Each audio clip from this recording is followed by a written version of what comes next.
Ça va déjà être un bon moyen de tester l'équipage.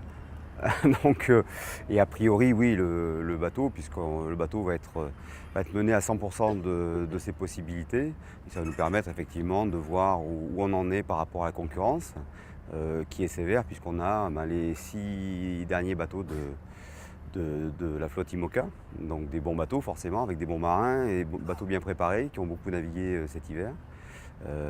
Et puis nous, on doit être pas mal aussi, du moins on l'espère. On a surtout envie d'avoir de la bonne humeur à bord. Ça, c'est le premier critère de choix.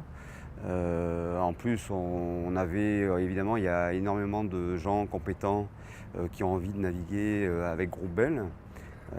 Et donc, on n'avait que l'embarras du choix, ça a été difficile. Mais c'est vrai qu'on avait quelques envies aussi. On avait passé un peu de temps ici à Barcelone avec les Espagnols. On avait bien sympathisé avec l'équipe d'Estrella Damm il y a 2 ans. Sur la Barcelona World Race. On avait fait d'ailleurs la plupart du chemin ensemble. On s'était retrouvés à plusieurs reprises sur l'eau, et à Barcelone et sur l'eau, et même en Nouvelle-Zélande, puisqu'on était arrivés en même temps en Nouvelle-Zélande. Ça nous avait permis de sympathiser, et du coup j'avais proposé à Alex de nous rejoindre sur le bateau. Évidemment, il a répondu présent. Et puis Damien, c'est une vieille histoire entre nous, puisque Damien est un sudiste, il est de Narbonne. On a beaucoup navigué, on a suivi son parcours depuis qu'il est tout petit. Moi j'ai navigué quelques fois avec lui, notamment sur le Tour de France à la voile. Et puis on avait envie de naviguer une nouvelle fois ensemble. Et puis bon, c'est vrai que là, son emploi du temps lui permettait de se dégager. Et cette année il ne fait pas de match race. Donc c'était l'occasion pour qu'il vienne sur le bateau. Voilà.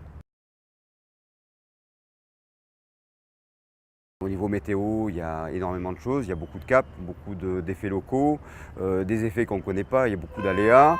Il y aura du mauvais temps, il y aura de la pétole, il y aura beaucoup de choses, beaucoup de changements de voile.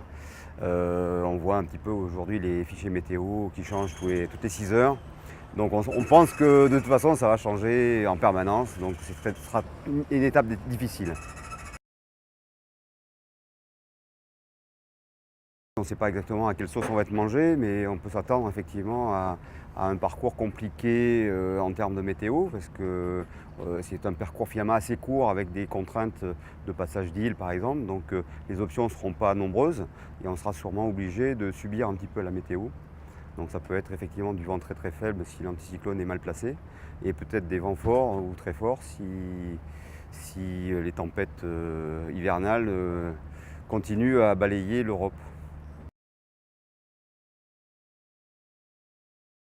Eh oui, oui, voilà, donc il faut en profiter, hein, puisqu'on n'a pas beaucoup de courses, donc il faut profiter de ces moments-là pour, un, se faire plaisir, et puis deux, valider tout ce qui doit être validé encore sur le bateau pour la préparation du Vendée Globe.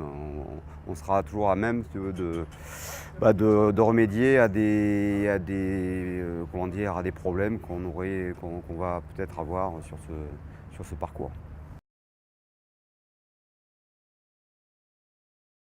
Ouais, il y a surtout un truc qui revient à chaque fois qu'on vient à Barcelone, c'est qu'on est évidemment super bien accueilli par toute l'équipe de la FNOB, Andorre en premier. Je crois qu'on a vraiment des leçons à prendre de leur façon de faire et d'accueillir des courses et les bateaux.